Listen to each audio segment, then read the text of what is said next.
द्वारा भागवत धर्म निरूपण और अजामिल का परम धाम गमन।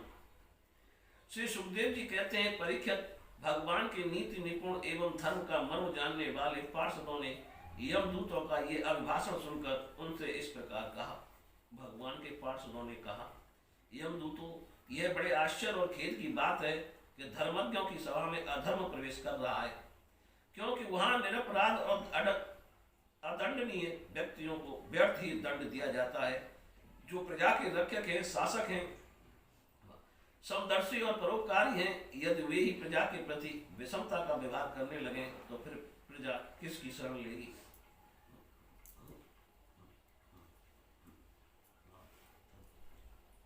सत्पुरुष जैसा आचरण करते हैं, साधारण लोग भी वैसा ही करते हैं। वे अपने आचरण के द्वारा जिस कर्म को धर्मानुकूल प्रमाणित कर देते हैं, लोग उसी का अनुकरण करने लगते हैं। साधारण लोग पशुओं के समान धर्म और अधर्म का स्वरूप न जानकर किसी सत्पुरुष पर विश्वास कर लेते हैं, उसकी गोद में सिर रखकर निर्भय और निश्चित हो जाते हैं। वही दयालु सत्पुरुष जो प्राणियों का अत्यंत विश्वास पात्र है और जिसे मित्र भाव से अपना हितैषी समझकर उन्होंने आत्मसमर्पण कर दिया है, उन अज्ञानी जीवों के साथ कैसे विश्वासघात कर सकता है।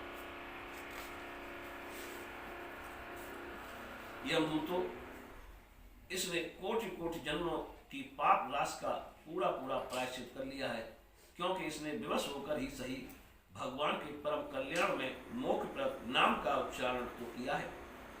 जिस समय इसने नारायण इन 4 अक्षरों का उच्चारण किया, उसी समय केवल उतने से ही इस पापी के समस्त पापों का प्रायश्चित हो गया।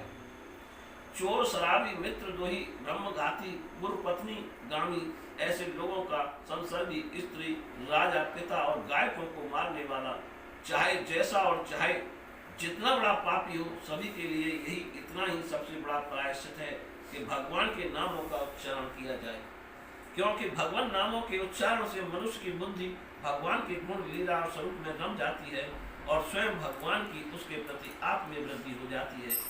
बड़े बड़े ब्रह्मवादी ऋषियों ने पापों के बहुत से प्रायश्चित कृष्ण, चंद्रायण आदि व्रत बतलाए हैं, परंतु उन प्रायश्चितों से पापी की वैसी जड़ से शुद्धि नहीं होती जैसी भगवान के नामों का उनसे गुम्मित पदों का उच्चारण करने से होती है, क्योंकि वे नाम पवित्र कीर्ति भगवान के गुणों का ज्ञान कराने वाले हैं।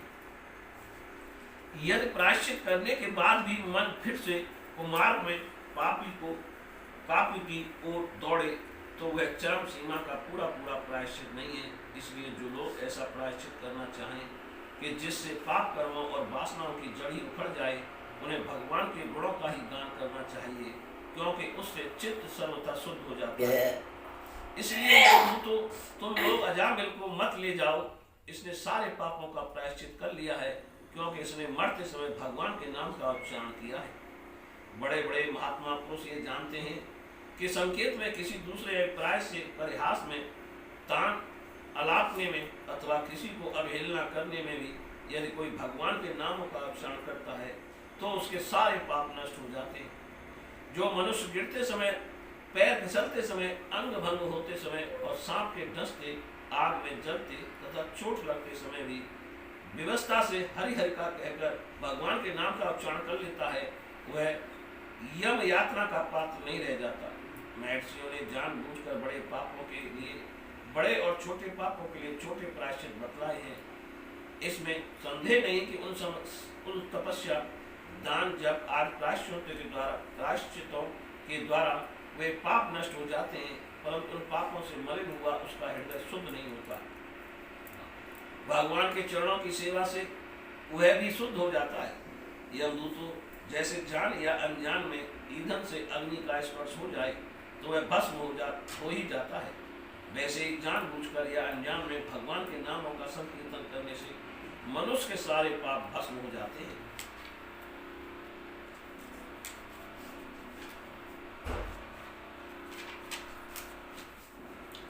जैसे कोई परम शक्तिशाली अमृत को उसका गुण न जानकर अनजान में पी ले तो वह भी अवश्य ही पीने वाले को अमर बना देता है, वैसे ही अनजान में उच्चारण करने पर भी भगवान का नाम अपना फल देकर ही रहता है। वस्तु शक्ति श्रद्धा की अपेक्षा नहीं करती।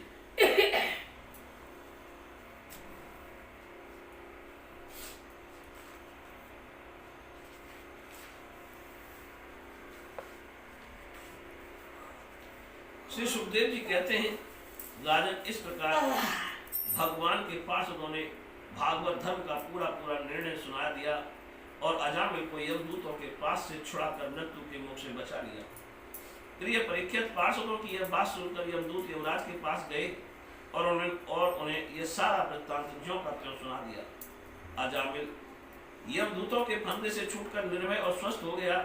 उसने भगवान के पार्षदों के दर्शन जनित आनंद में मग्न होकर उन्हें सिर झुकाकर प्रणाम किया।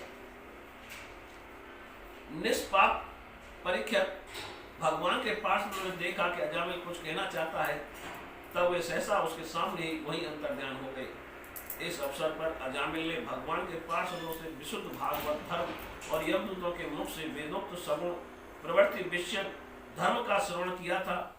सर्व पाप हारी भगवान की महिमा सुनने से अजामिल के हृदय में भी शीघ्र भक्ति का उदय हो गया। अब उसे अपने पापों को याद करके बड़ा पश्चाताप होने लगा। अजामिल मन ही मन सोचने लगा, अरे मैं कैसा इंद्रियों का दास हूँ। मैंने एक दासी के गर्भ से पुत्र उत्पन्न करके अपना ब्राह्मणत्व नष्ट कर दिया। यह बड़े दुख की बात है। धिक्कार है, मुझे बार बार धिक्कार है। मैं संतों के द्वारा निंदित हूँ, पापात्मा हूँ। मैंने अपने कुल में कलंक का टीका लगा दिया। हाय हाय, मैंने अपनी सती एवं अबोध पत्नी का परित्याग कर दिया और शराब पीने वाली कुंटा का संसर्ग किया। मैं कितना नीच हूँ और मेरे माँ बाप बूढ़े और तपस्वी थे। वे सर्वथा असहाय थे। उनकी सेवा शुश्रूषा करने वाला और कोई नहीं था। मैंने उनका भी परित्याग कर दिया। ओह, मैं कितना कृतज्ञ हूँ। मैं अब अवश्य अत्यंत भयावह नरक में गिरूंगा, जिसमें गिरकर धर्मघाती पापात्मा कामी पुरुष अनेकों प्रकार की यम यातना भोगते हैं।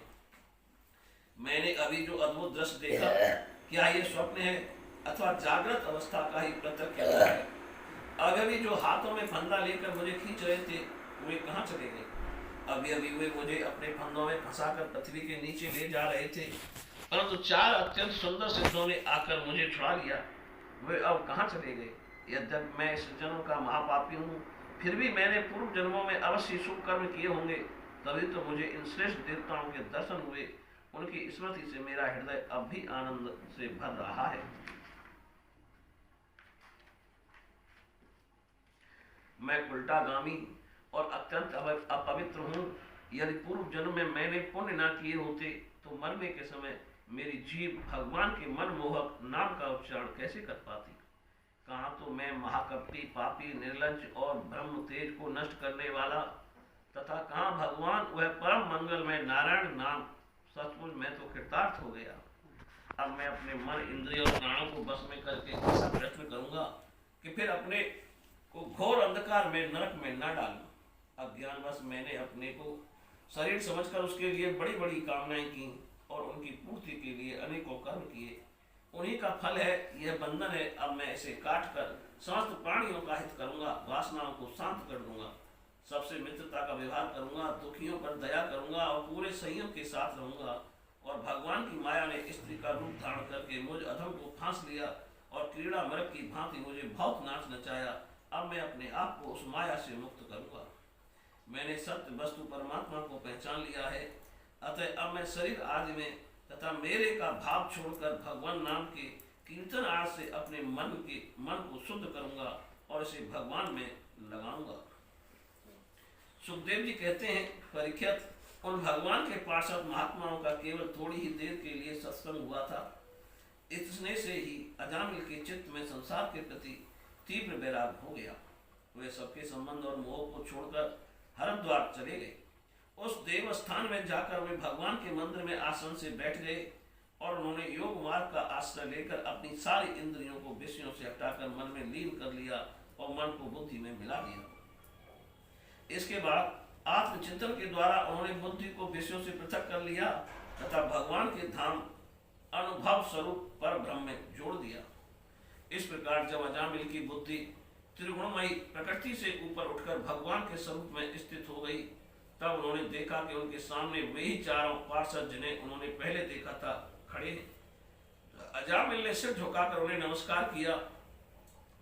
उनका दर्शन पाने के बाद उन्होंने उस तीर्थ स्थान में गंगा के तट पर अपना शरीर त्याग दिया और तत्काल भगवान के पार्षदों का स्वरूप प्राप्त कर लिया। अजामिल भगवान के पार्षदों के साथ स्वर्ण में विमान पर आरूढ़ होकर आकाश मार्ग से भगवान लक्ष्मीपति के निवास स्थान बैकुंठ को चले गए। परीक्षित, अजामिल ने दासी का सहवास करके सारा धर्म कर्म चौपट कर दिया था। वे अपने निंदित कर्म के कारण पतित हो गए थे। नियमों से च्युत हो जाने के कारण उन्हें नरक में गिराया जा रहा था, परंतु भगवान के एक नाम का उच्चारण करने मात्र से वे उससे तत्काल मुक्त हो गए। जो लोग इस संसार बंधन से मुक्त होना चाहते हैं, उनके लिए अपने चरणों के स्पर्श से तीर्थों को भी तीर्थ बनाने वाले भगवान के नाम से बढ़कर और कोई साधन नहीं है, क्योंकि नाम का आश्रय लेने से मनुष्य का मन फिर कर्म के पचड़ों में नहीं पड़ता। भगवान नाम के अतिरिक्त और किसी प्रायश्चित का आश्रय लेने पर मन रजोगुण और तमोगुण से ग्रस्त ही रहता है तथा पापों का पूरा नाश भी नहीं होता। परीक्षित, इस इतिहास अत्यंत गोपनीय और समस्त पापों का नाश करने वाला है। यह इतिहास, जो पुरुष श्रद्धा और भक्ति के साथ इसका श्रवण कीर्तन करता है, वह नरक में कभी नहीं जाता। यम राज के दूत तो आंख उठाकर उसकी ओर देख कर नहीं सकते। उस पुरुष का जीवन चाहे पाप में ही क्यों ना हो रहा हो, वैकुंठ लोक में उसकी पूजा होती है। परीक्षित, देखो, अजामिल जैसे पापी ने मृत्यु के समय पुत्र के बहाने भगवान के नाम का उच्चारण किया, उसे भी वैकुंठ की प्राप्ति हो गई। फिर जो लोग श्रद्धा के साथ भगवान नाम का उच्चारण करते हैं, उनकी तो बात ही क्या है। बोलिए श्री कृष्ण भगवान की जय।